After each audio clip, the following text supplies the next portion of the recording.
Are you looking out for those little trends that could add multi-million dollars to your business?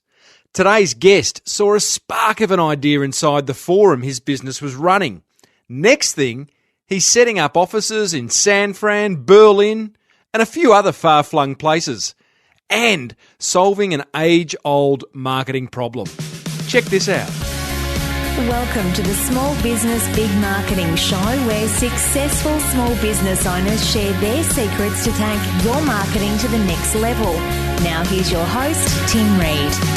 Welcome back, listeners, to another episode of Australia's #1 marketing show. I am your host, Timbo Reid. But you, so much more importantly, are a motivated small business owner ready to crank out some great marketing. And that is why you're here, and that's why I'm here, and that's why this show is brought to you by the very good guys at 99Designs and Net Registry. Now, very big show.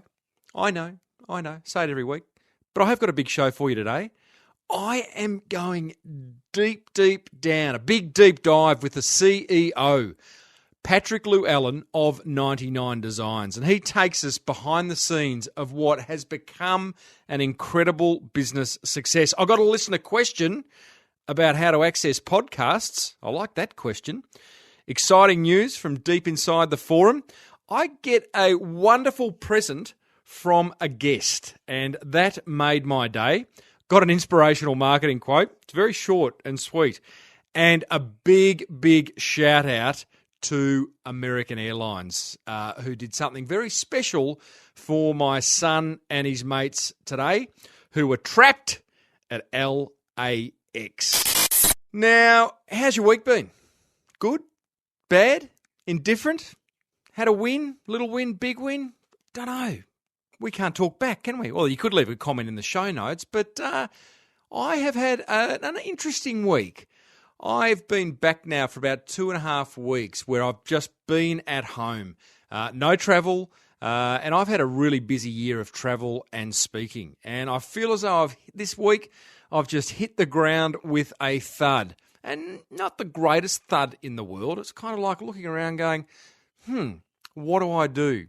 Not that I have nothing to do, but it was just like a feeling of it's been such a busy year, and then the brakes have been slammed on and I'm back home and working on the business. And I don't know, just a funny feeling. Don't know whether you've ever had a feeling like that, but it's requiring a little bit of readjustment. And that is why I have embarked on a wellness program. I've been pretty healthy this year, although I lost a lot of weight early this year, and I lost 30 kilograms, stacked 10 back on.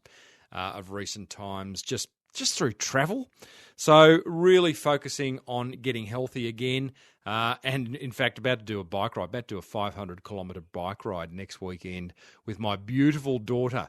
We're doing the Great Vic bike ride. So I'm not sure what I'm going to do from a podcast point of view, whether I report in from there. I'll certainly pre-record a show before I head off because we will be out in the wilderness, but I will see how we go in terms of what marketing magic I see along the way. The back roads, the country roads, the backcountry roads of Victoria. I'm not sure whether there'll be too much marketing magic, but who knows? I might meet a really cool little shopkeeper in a tiny little Victorian town. That'd be kind of cool. But yeah, that's been my week. Love to hear how your week's been. We talk about our weeks in the forum a lot, so feel free to head over there, crankmymarketing.com. Now, I got this wonderful note from a listener, and that listener's name is Scott Brown, a.k.a. the Camp Guy. Don't know how to take that, Scotty. I'm assuming it's a kind of tent thing, but who knows? The Camp Guy, huh? But he very, very kindly sent me this really cool set of, they're not just pliers, they're like 101 tools in one. He sent me this lovely note. He says, "Hey, Timbo, this is just a little gift to say thanks so much for the podcast and your work with KPI. I do a bit of coaching with the Key Person of Influence program. Why the tool? Everything you speak of is tactical. It's worth every dime, and I consider your input crucial." Boom, boom. To my business success. I'm sure tool fits in somewhere. Just can't place it. Scotty, you're on fire. Seriously, though, inspirational, generous, actionable, knowledgeable. Couldn't have come this far without you. Thanks heaps, Scott Brown, the camp guy. Good on you, Scotty. I really appreciate that, mate. And if you had a web address, you have. campertrailer.com.au. Love your work, Scotty. Now, team, I have got a little tip for you, a little marketing tip. How's this for some stats? Number one, tablets and smartphones far outweigh sales of desktops and laptops. Stat number two, 60% of internet access is made on mobile devices. The smaller screen impacts how much information we see, okay? Starting to get a picture that, is your website mobile friendly? Another stat, all other things being equal, Google will rank a mobile friendly site above one that isn't. Those stats have come from the wonderful website Marketing Sherpa. Why do I tell you that? Because I hope, being a motivated business owner and a listener of this show, that your website is mobile friendly, is responsive, can be viewed on a small screen. Please, if it can't, change things now. And if you want to change things simply and easily, head over to Net Registry.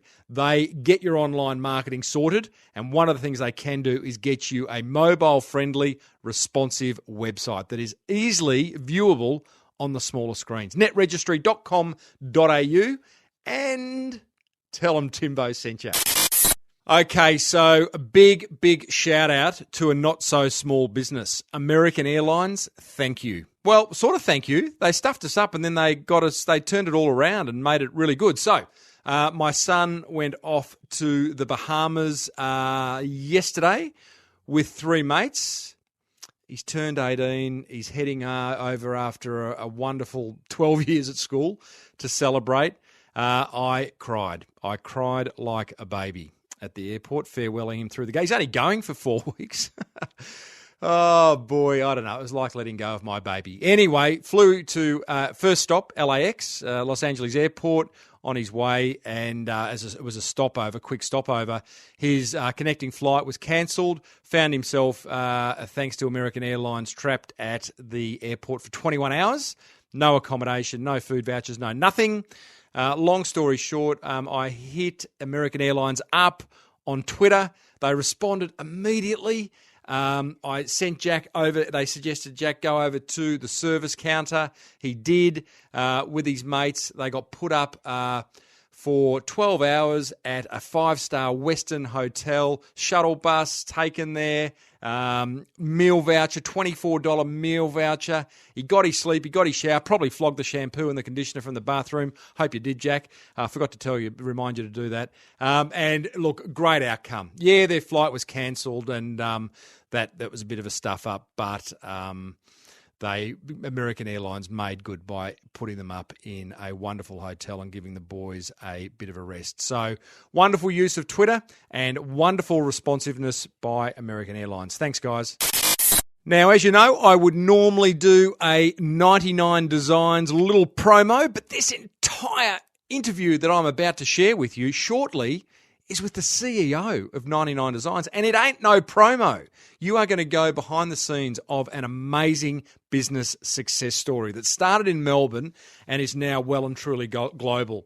But I will remind you to head over to 99designs.com/SBBM for an exclusive listener offer. 99Designs, you get anything designed in 7 days, team. 100% money back guarantee. And, you know, I'm talking anything, any marketing touch point you think you need designed, 99Designs can do it. 99designs.com/SBBM.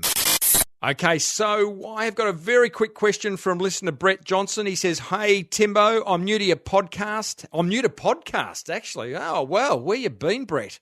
I would like to listen to your podcast in my car, which has a USB iPod jack that lets me plug audio files on my car. Let me play audio files on my car stereo.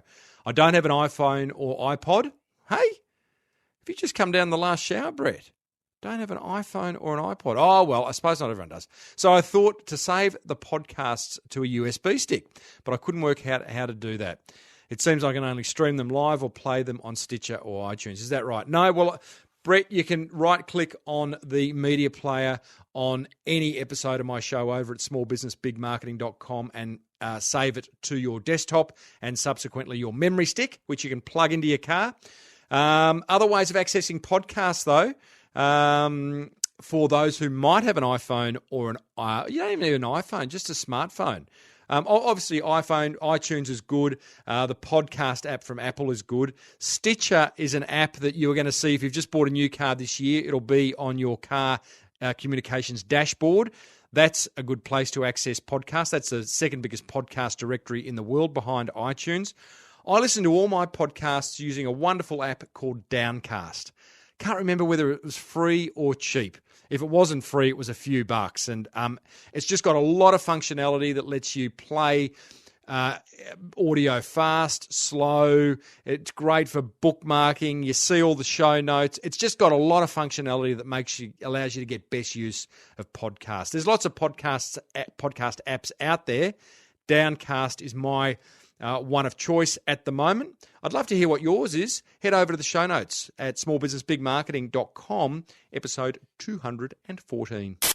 Very quick forum update. I'm running a free webinar for all forum members in December, early December, speaking from stage. All your questions you have about speaking from stage will be answered by me live on a webinar with past guest and international speaker Amanda Stevens. So really looking forward to that.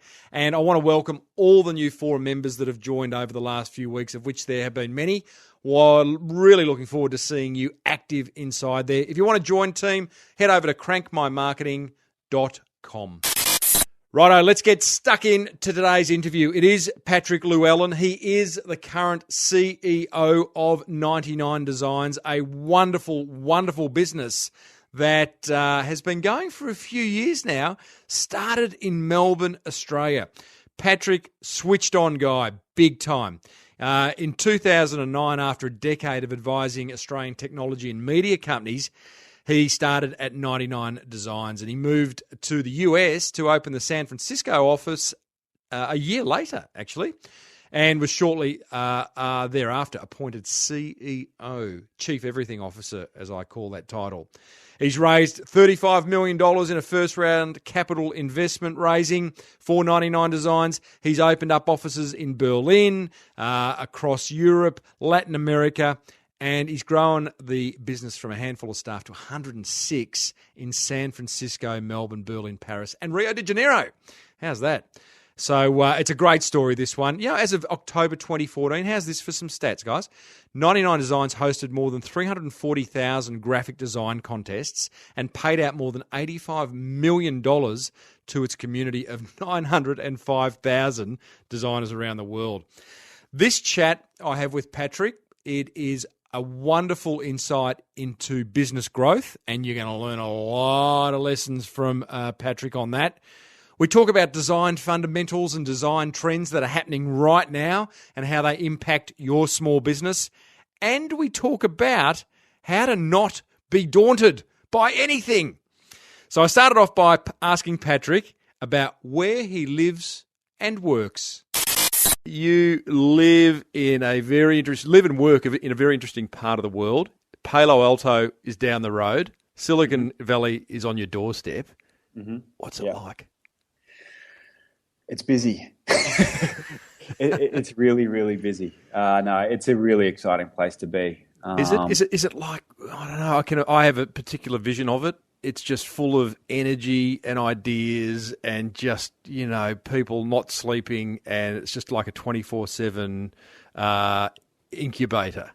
Yeah, it is a little bit. I mean, definitely the awareness of the startup scene and how engaged people are is incredible. That certainly took me back at the beginning when I first started hiring people here, and I was, hiring people for fairly, rudimentary support roles, and I was surprised at the questions that these folks were asking me because, people are here to work in the industry and they're engaged and they're reading TechCrunch and they kind of, they know enough to be dangerous. I think, my description of it is think Ballarat 1850 or, Bendigo or, this is a gold mining town, and everyone there's a lot of people who are attracted to it because of that, and it's not just to make their fortune, but there's plenty of people who are chasing their fortune. But it's also that kind of excitement of what comes with that kind of boom, and it is like a rush, and so that propels energy. It's, I think it's one of the world's most exciting markets to be in, but it's also one of the most competitive. And so that's the other thing that kind of, I think as an Aussie, you move across here and that really does slap you in the face that, people are running hard. There's plenty of smart people out there. There's a lot of people with money out there, and they're all trying to make it big. And so you kind of get that sense of, the world is a very competitive place. So is the 80-20 rule applying, where there's a handful of people who are nailing it, who are hugely successful with their ideas and are really kind of forging ahead, and then there's just that other 80% that are really go and get a job back home? Or I'm guessing that's not the case. Or is there a kind of the way the world's going is like we're seeing this wonderful kind of even the small guys can succeed? Yeah, I mean, we're definitely seeing the small guys succeed, but I also think we're seeing the big guys get so big that they suck up the small guys. So it's not like go home, get a job. It's like stay here and work for one of the big guys who have made it, right? So if you're not successful yourself in getting your idea up, there's somewhere else that you can make an impact, working with someone who is making it and probably making it big, and you kind of think of just the teams of people that the Googles and Facebooks, et cetera, are sucking up. And, they kind of announce a new acquisition. It feels like almost every other day, or Yahoo. And it's really about getting their hands on people who can help them build what they want to do to satisfy their clients. For someone listening, I've got such a mix of listeners from, bricks and mortar business owners to the kind of more tech savvy. Is it a place you would go if you like a place you really need to be in order to stay on the cutting edge? You're seeing stuff there that you're just not going to see elsewhere in the world.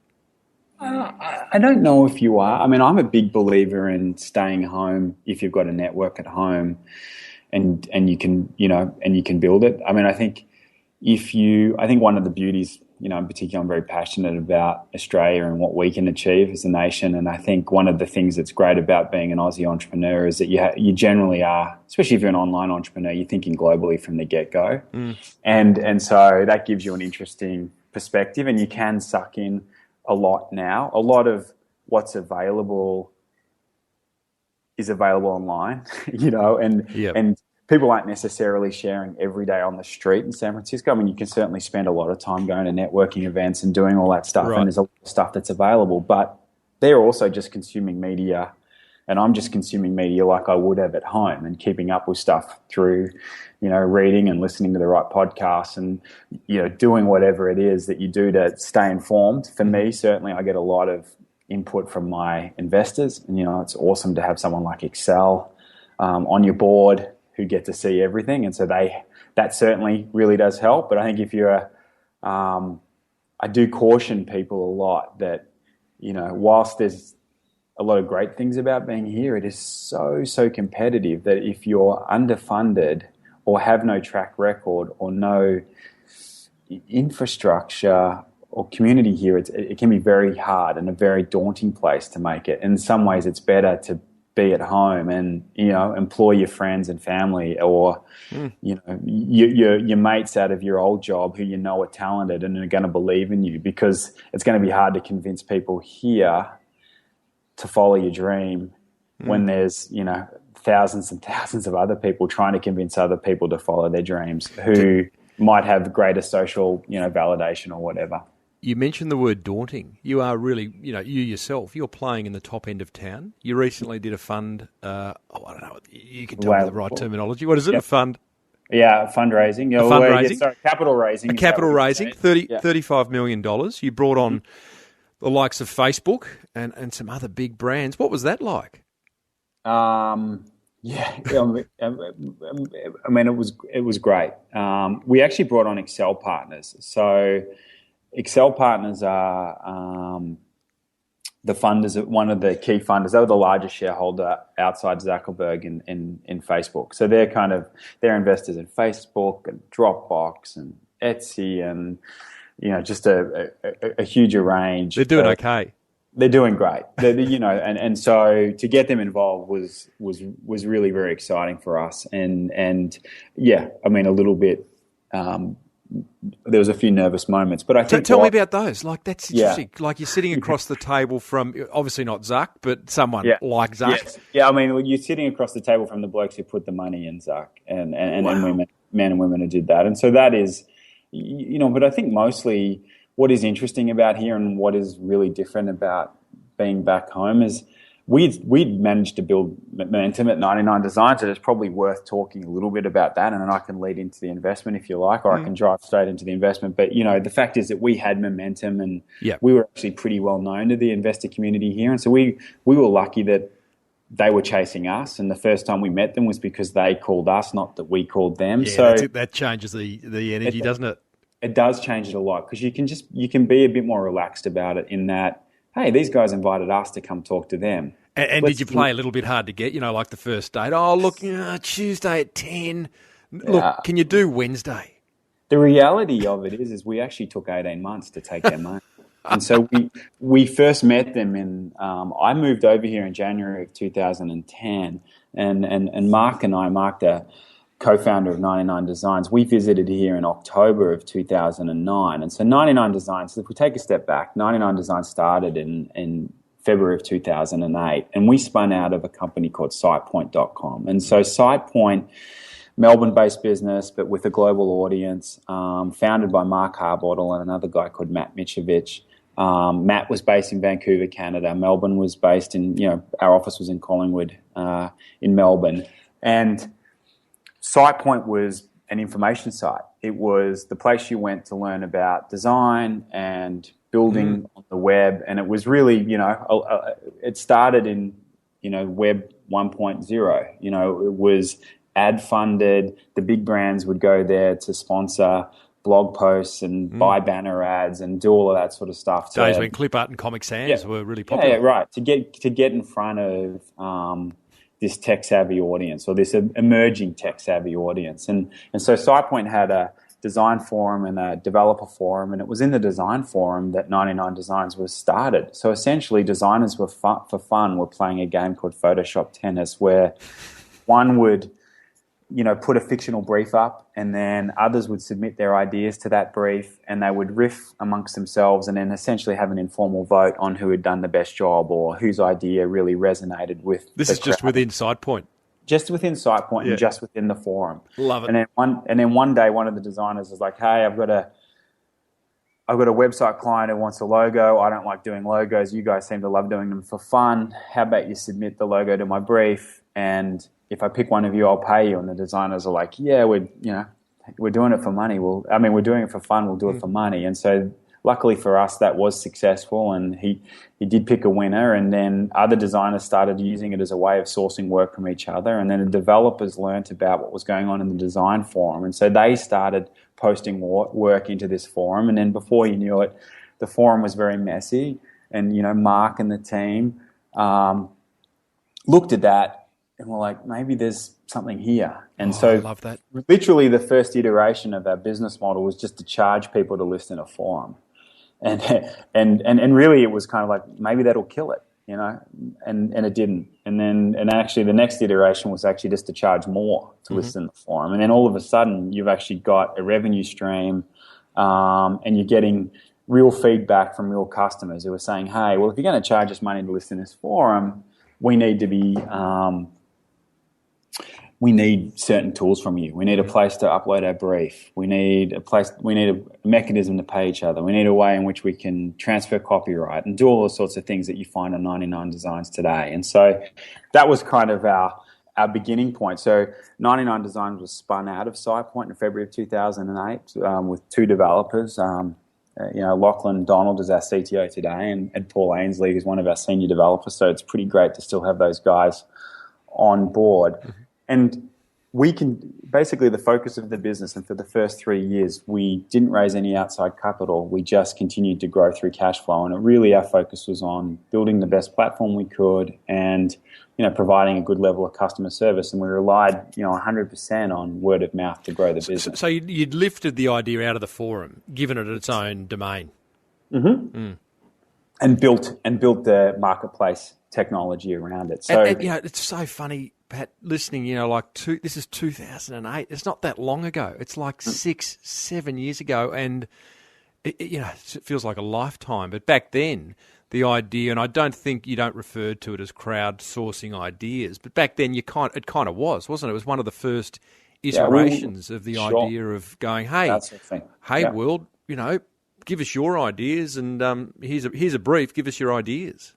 Exactly, and there's no doubt that we played a role in pioneering that model. And one of the things that's been fun about being in the Valley and having Excel on board is they're regularly flicking me the 99 designs of another category. And that's pretty fun. And even there's an Aussie company called Kaggle who Anthony is a very successful entrepreneur, and he raised $15 million. And he said to me, "Hey, mate, when we went out to raise money, we said we were the 99 designs of data." And it's a great way of pitching it's like in Hollywood where they go, it's this film meets this film, or, imagine this and this. And Exactly. So it's kind of fun to be known as, to be part of something that is seen as a category leader. And I think, generally, the model, we've continued to evolve the model, but, it's very core. Design contests still play a really important part. Small business owners are rocking up and, submitting their ideas, and our designers submitting their briefs. Our designers are submitting their ideas, and they're collaborating across the world. And our community's just gotten bigger and bigger. The contest thing, Patrick, can we just touch on that? So 99 Designs, as one of the first platforms to go, will run contests, you don't have to submit a proposal. It's going to be a contest, and we're going to have designers from all around the world offer up their finished designs in low res. Yes, exactly. So it's almost like a pitch, so it's low res, it's a work in progress. And then, we have a final round where the designers actually work on submitting all of the file formats that you need. But yes, it's kind of like, it's pitching on steroids. When I talk about it from stage, the idea of, because part of my keynote, I talk about the idea of a virtual marketing team. And on your virtual marketing team, one of the people you need is a designer. I then talk about 99 Designs and the fact that it's a contest. And you even now, and there's obviously still plenty of work to be done, you hear the room. Something changes in the room when I explain, this is a contest. Because what people are being faced with at the moment, business owners are being faced with, is they do get a designer. And I know there's going to be designers out there who are already cracking the shits with me about what I'm about to say. We'll touch on that in a minute. But, with one designer, you get 3, 5, maybe 10 concepts if you're lucky. With 99 Designs, you get potentially hundreds. And the room, the dynamic, you hear people suck in a breath. Really? Yeah. So I put a brief out, and I could get 150 concepts to choose from. There is still, there's an education process there, isn't there? There is. And, and one of the things is, one of the reasons why we've been able to grow pretty successfully, and particularly we still rely very heavily on word of mouth, is that people find it really engaging and a lot of fun. And it's an exciting time. A lot of our customers are starting something new, and it might be their first foray in small business. And, getting your logo design, your brand identity started is kind of the first thing that you do that's really tangible, and it's something you can start to show off to your friends and say, hey, I've finally done it. I've made the leap. I'm opening my business. I'm doing my consulting gig, whatever it is. And what do you think of my name, my business name? What do you think of my logo? And, we've got a platform that you can share that process with your friends. You were just talking about, one of your forum members sharing, some book covers, but we have that all the time. Where I wasn't recording that. So just so what listeners, amazing story. Like one of my forum members written a book, posted a brief for a contest for a book cover design on 99 Designs. They've shortlisted it down to 8 and shared the shortlist of 8 book covers inside the Small Business Big Marketing Forum. It's like looking at books on the airport bookshelf, or the airport bookshop shelf. Really good quality designs. They would stand up against any other designer, and it was amazing. It was a $399 brief, and or contest. It's amazing. What do you say, Patrick? Let's just the elephant in the room, because I've blogged about this. I've talked about the virtual marketing team. Obviously 99 Designs, a sponsor of this show. Yep. More than one designer has had a crack at me. In fact, there was an interesting string on the Small Business Big Marketing Facebook last week. He subsequently removed his discussion from it, which is a bit annoying because it was kind of good, rigorous debate. But designers get the shits because they feel as though their work's being taken from them. What do you say to that? It depends on what sort of design you are. I mean, I think we actually feel like we're empowering a whole new class of designers in meeting clients from all over the world. And one of the things that we've strived to do is we really think of contests almost like the dating paradigm. You go to a nightclub, it's noisy, there's a lot of people to meet, you get to meet a lot of people, and if you're lucky, at the end of that process, you might meet someone, right? And then you go on and have dates. And so a contest is kind of like that paradigm.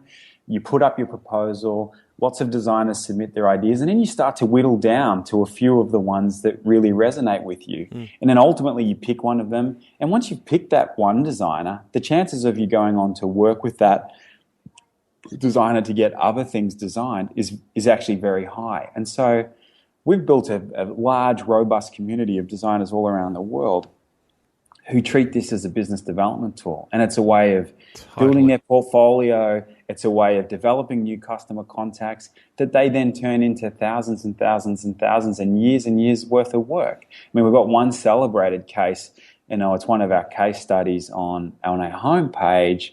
But Derek, their founder of, now mental blank, startup. Yeah, I'm looking at him now. Yes.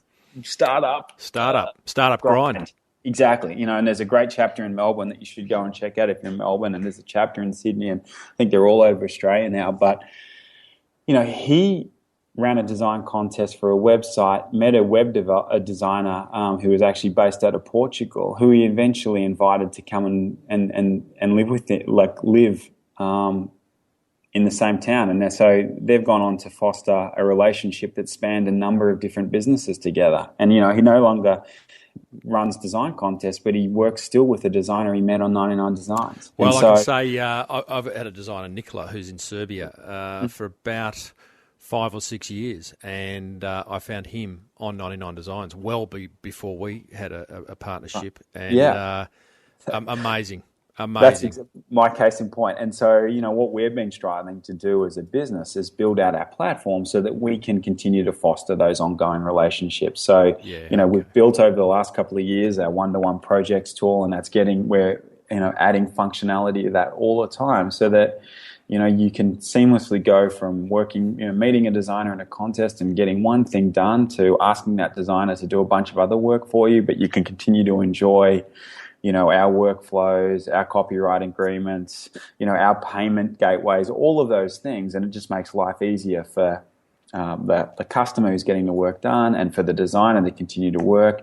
And for us, it's all about continuing to facilitate what we think is a really important aspect of our business, which is developing those relationships and, helping ultimately we're here to help entrepreneurs get what they need to make their business successful and, help designers create the career that they dreamed of. And, we really are empowering, this self-starter, entrepreneurial spirit, freelancer community that's, burgeoning all over the world. And the beauty of the globe is your point. Like, you've got a great designer in Serbia, that works, and online works. And, one of the magics of a design contest is that you can go to bed and wake up in the morning and there'll be lots more submissions in your inbox. It's because by tapping into the creativity of the global economy, the world's awake 24 hours a day. Totally. Now, I want to talk about growth, and I want our listeners to learn. You've grown significantly. I'm looking at the numbers that you share on the homepage of 99 Designs. Open contests, 2,500 at the moment. Contests to date, nearly 350,000. Payouts to date, $87.5 million US. I mean, this is some significant growth in the last 6 years. Let's talk marketing. I love the fact that 99 Designs have seen us podcasters as a great channel to market, but How have you gone about marketing the 99 Designs Business Beyond Us podcasters to get that kind of growth? So first more, I think for us, growth has really stemmed heavily from, product and customer support. So I'm going to take a step back and just reiterate how important it is to have a service that works and a product that works. And we continue to invest in that. And and still that is the lion's share of our growth today is coming from customers who have heard about it from a friend, because we've delivered them a good outcome. Great. Can I just add to that? Because 8 out of 10 small business owners, Patrick, that I speak to say, when I say, what's the best marketing that you do? Oh, word of mouth. Word of mouth is, I believe, isn't marketing. It's the result of great marketing. And in your case, it's the result of having a product that has a beautiful interface and that just works. Exactly. Right. So then, marketing on top of that, mate, I think it's something that we're still learning and iterating on. And I think, one of the things that I talk to small business owners about and entrepreneurs about, if I'm, lucky enough to get invited along to a meetup or whatever, is like, hey, for a long time, one of our strengths was focusing really heavily on product and customer support, to help fuel that word of mouth. But then, we were kind of a little bit late to the marketing game in some ways, right? Like, we didn't invest much. We didn't really understand how to spend to acquire customers as well as we could have. And so I think we're still learning, but, there are, lots of channels that we use today to acquire customers. I mean, Google AdWords is one. We spend a lot of money with Google. Google's getting more and more expensive, and I think it's going to be harder and harder for small business owners to effectively use that channel because Google is really, really good at pricing their inventory. They're, I think, the best in the world at it. But, I think if you've got a niche business in a niche environment, then it can still work well for you because, there's still a lot of small business owners who aren't taking advantage of, search traffic. SEO is, search engine optimization is something that, we were a little bit late to. We didn't focus on it too heavily, but now, we do have a team that's dedicated to that. And, a lot of that's just making sure that you've got the right content and the right keywords on your site. But also, for us, it's a lot about integrating PR and those, those topics that we're wanting to promote. But, like for us, we're getting more and more free traffic from keywords that we've targeted. For us, logo design, if you type that in, hopefully, will be one or two every time you search. There's no shortage. The competitive landscape for you is fierce. Fierce. You've had a lot of copycats come after you. There are lots of other options in sense of not necessarily contest sites, but sites like an Elance or an Odesk where you're going to go and have to look for a designer versus get a whole lot of designs sent your way 7 days later coming from your brief. What's your biggest threat and what are you doing about it?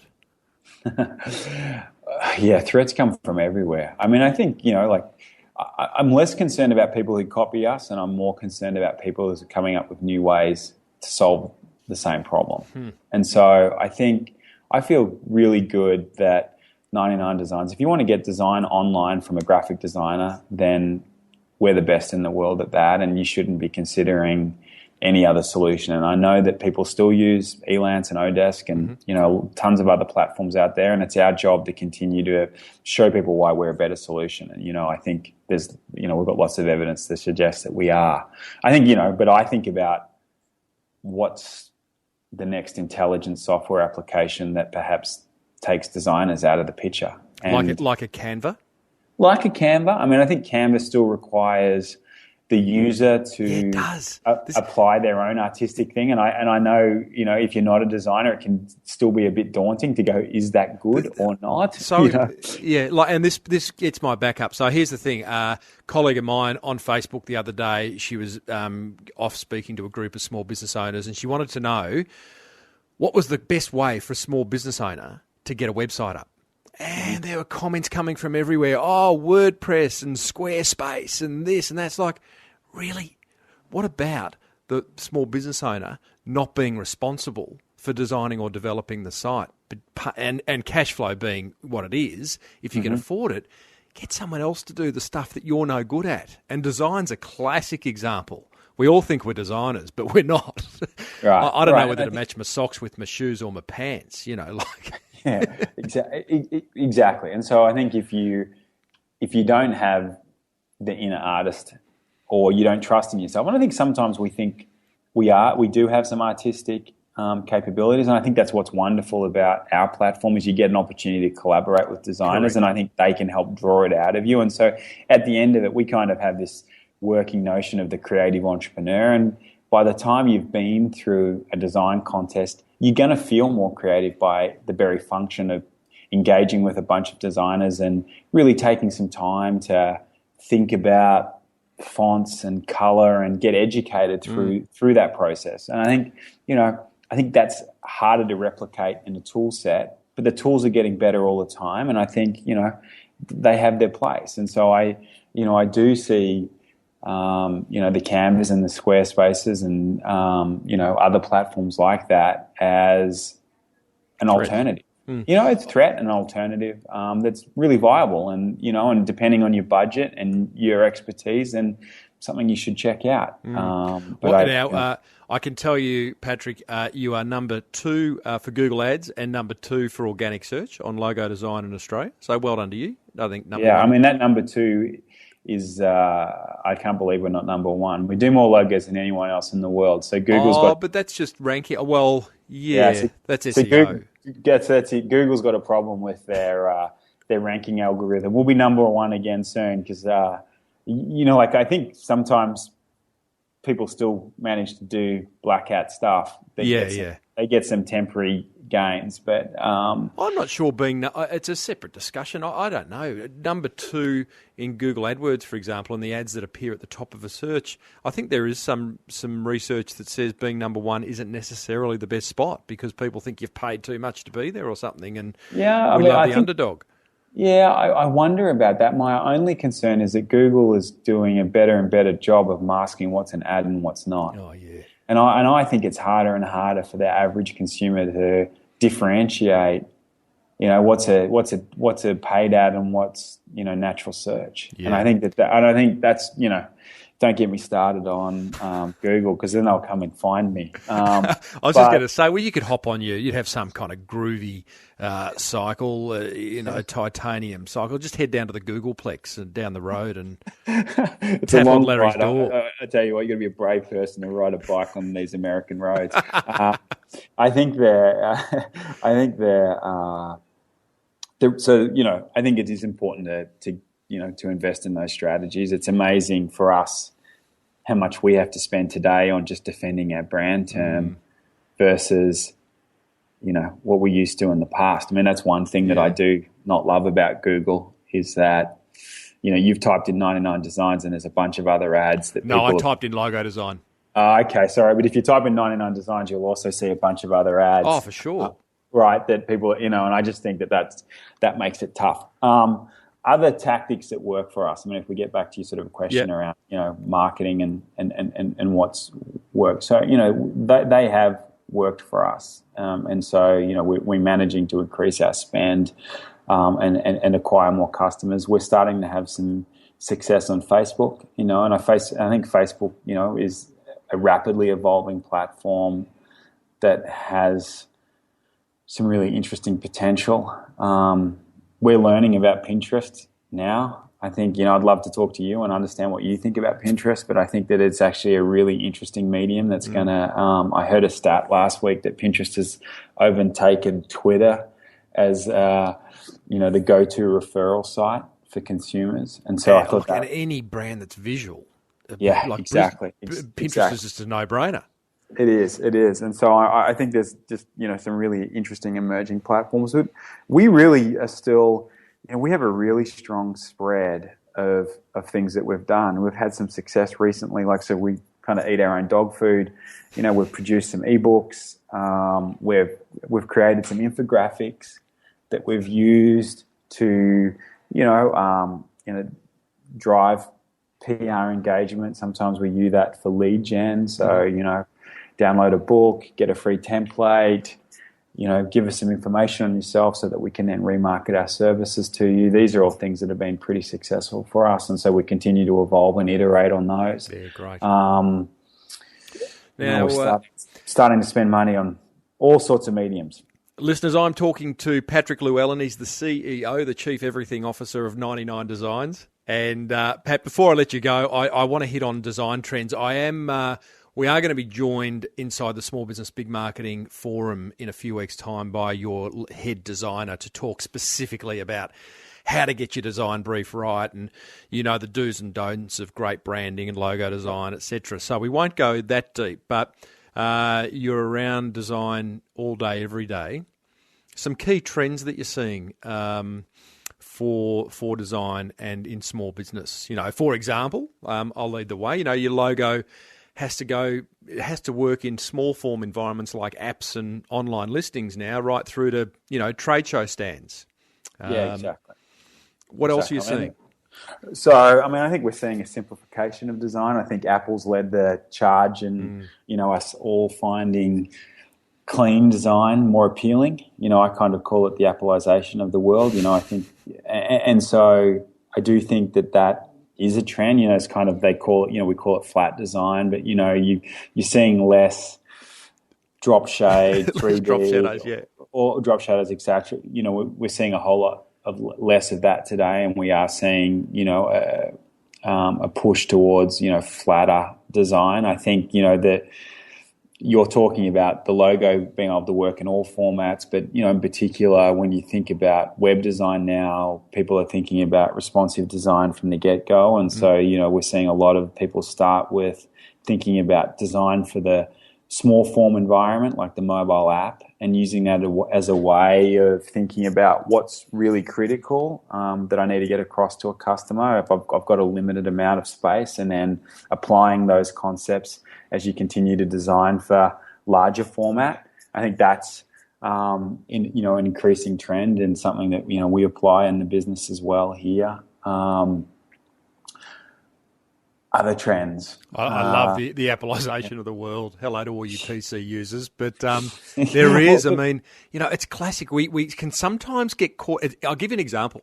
Yeah. Aweber, the email auto-responding software that many of us use, or MailChimp or any of those, they give you the option of these really fancy newsletter-based templates for your e-newsletter. Yeah, like we all can't wait to get another e-newsletter. And as the creator of those e-newsletters, people go in and probably sit back having created one because they're drag and drop, very easy to do. And you look, wow, that looks really, really good. And it might look, and to the user who's created it, they think, job well done. But as the recipient, it's just a confusing mishmash of information that I probably don't really need. So stripping stuff back is, I see this in design. It's a marketing 101, like remove things until it stops making sense, Yeah, exactly. And really think about calls to action and what you're trying to drive totally from everything that you're displaying. And so, and that's one of the real benefits of getting a professional to help you, be it a marketing to professional is helping you think about call to actions and copy and, basic conversion tactics, to a design expert who's like, cool, this use of color, this use of font, but how do we, how can we get across this message with, the least amount of words, keep it really clean and simple. And so, we see a lot of, for that example, like banner ads and email newsletters and things like that designed on our platform because people want a designer to help them think it through. Yeah. Because it is hard. But, the tools are great. And, I think MailChimp's a classic example of, they were a relatively late entrant to, do-it-yourself email. And, they're a massive business today. Massive. And a lot of that is because they've always had a really nice design aesthetic. And they value design and creativity, and, I think it shows. That is a great example, because I think many small businesses underplay design. They think, it's a bit fluffy, What? I need a beautiful logo across all my touch points. Come on, Timbo, talk about something serious I can hear that some of them say. But go to MailChimp, or go to 99Designs even, but go to MailChimp and see how beautiful design can have such an impact in building emotion, in building trust, in building... You go there, familiarity, and it's like, therefore, that removes barriers to actually doing business with them. And you actually enjoy it. And not just design, their copywriting is actually pretty funny too. Yeah, they're actually doing a great job. We aspire to be as good as MailChimp one day. I think, they're certainly one of the companies that I admire and who have done a terrific job. I think, when I think about small business owned, my mum's a chiropractor and health practitioner based in Aireys Inlet. And, nice. And I just think how she's had to evolve. When I was a kid growing up in her practice, there was the sign on the shop that was in the main street of Upway. We grew up in the Dandenongs, but it was in the main street of Upway. And, she used to pay to have a Yellow Pages ad, and then occasionally she'd go and maybe run a seminar at the footy club or, do some sort of pro bono work with a loading sporting club so people knew, the sort of work she does. Mm-hmm. But today she's, got a blog. She was at my place 2 weeks ago preparing to go and speak at a seminar. She was thinking, she got banners designed. For her, marketing has changed significantly. I hope she gets a design discount. Yeah, she does. Much to her son's shot. Yeah, exactly. She doesn't always use this, mate. So I've still got to. Oh, really? Yeah, well, because she, one of the interesting things for her is that, and this is a classic example. She's met a designer locally who she likes. Cool. She can meet in person, have a coffee. So I still don't. I think it's really valid. I don't mind how you meet a designer and how you engage with the designer. I just think it's really great if you do. Correct. And I think, one of our things is not everyone knows where to go to find a designer. You might not be located where there's a bunch of them. If you don't know, then we're awesome. If you do know and you're happy with what you're getting, then, continue with that relationship wherever it may be. Yeah. But she did get a logo design and a bunch of stuff done with us. But I just think about, for her, how much business has changed over 15 years. You don't have to think about, she didn't even have a logo. In the past, it was really just Yellow Pages ad, and then maybe the sign writer put something and, there was a with comp slips and some other stuff. But, it was less important then than it is today when you're thinking about, well, how do I, if I'm buying some Google ads, how do I want that to be represented? And if someone's clicking on my website, what do I want them to think when they go to that? And how do I compare to the other health practitioners in my local area? And so, the world's becoming more competitive, and the form factors in which people search, they're, in the US, and I don't know if we have the equivalent in Australia yet, but, they're looking on Yelp, they're Googling you. There's kind of like, there's so many different ways in which, you're getting found. Correct. There'll be an app. There'll be a thing called an Apple Watch come out very soon too. So how does a logo look on that? It's just scary. What we've got to think about. Hey, Patrick, going to let you go. 3 very quick questions. 1, you're in the heart of Silicon Valley, on your doorstep. The tech world's at your feet. What's your favourite app? Great question. I mean, it's really hard. Like my answers are really boring. Go for it. For me, because I live over here and my family is mostly in Australia, I get a lot of value out of the Facebook app. I've got to tell you, just it'll because take off that app. Yeah, it's a little bit popular. What's your favourite gadget? Good question. It's probably my iPhone. I'm pretty boring, mate. That's all right. What's your favourite source of info? Let's call it tech info. Is there an online magazine or an offline magazine? Where do you get all your info from?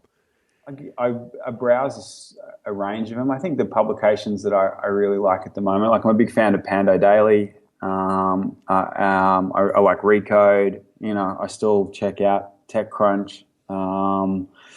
Beauty. And then I'm getting a lot of my stuff. You see information via Twitter. You're kind of reading via that. You're seeing stuff trend on Facebook. Small business, big marketing show. Exactly. There's lots and lots of different sources. Love it. Hey, Patrick Llewellyn, thank you so much for sharing some pretty amazing insights and taking us behind the scenes of 99 Designs. Yeah, thanks a lot, Tim. What about that team? I hope you enjoyed that. I love talking to Pat. He's a smart guy, switched on guy. He's got that just a really high energy feeling that you know he's just doing good things around that 99Designs business, and there are good things to come. I'd like a share of it, I think. I'd like just a 10, 20% equity stake in it. I should have asked him. Hey, I learned a lot from that, and these here are my top 3 learnings from that. Thanks to 99Designs and the good folks at Net Registry. Number 1, look for things in your business that are getting traction and then turn them into offers, whether they be products or services.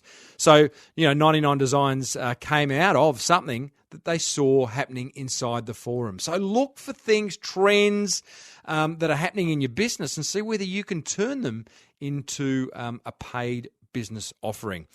Insight number 2, review the importance you place on design, guys. How much do you care about the design of your business, of your brand? Your logo, your stationery, your PowerPoint slides, your brochure, your banners, your signage, your car wraps, your everything. Do you care? Raise it. Even if you do care, raise it a few bars and turn it on its head, because great design has such a positive impact on a business. Number 3, don't be daunted by anything or anyone. I loved Pat's capital raising story, and hey, don't be daunted. You're good at what you do, believe in yourself, and move forward confidently. Hope you enjoyed that interview with Patrick Llewellyn, CEO of 99Designs. Motivational quote of the week. I need some kind of jingle or drum roll or something for this. I'm enjoying sharing these and getting really good feedback. Here is this week's motivational quote of the week. Are you ready? Ask. That's it. Seriously. I had another one, but listening back to Patrick's interview, ask. And, you just don't know what people are going to say. Too often we think that, we want to ask someone something, but the answer is going to be no, so we don't ask them. So just ask. That's the motivational marketing quote of the week, and it reminds me of an interview way back with Steve Sims from Bluefish, which was all about, hey, if you don't ask, you don't get. I'll put a link to that in the show notes. That was a great interview. Anyway, my other quote I'll share with you next week. It is from Bill Gates, but you'll have to wait for that one. Righto, team, that almost brings us to the end. I am interviewing Michelle Bridges this week, so that interview will be coming up, personal trainer to the stars. I interviewed a guy this week, Steve Huey. He has a business called iflyflat.com.au, and he flies flat. He shows you how to make best use of all those points that you're earning. Had a great chat with this fellow, Paul Greenberg from National Online Retailers Association, about the future of bricks and mortar retail. That is a challenging interview. Look forward to sharing that with you, plus plenty more fireside chats coming up. You want to see me each day? Well, maybe you don't. Hear from me each day? Head over to the forum, smallbusinessbigmarketing.com. In fact, the easiest way, crankmymarketing.com. I'll see you in there to answer your marketing questions. Thank you, 99Designs, for sponsoring this show. Thank you to Net Registry for sponsoring this show. I love yous both. And I reckon that's about it. Have a wonderful week, team. May your marketing be the best marketing. See you next time.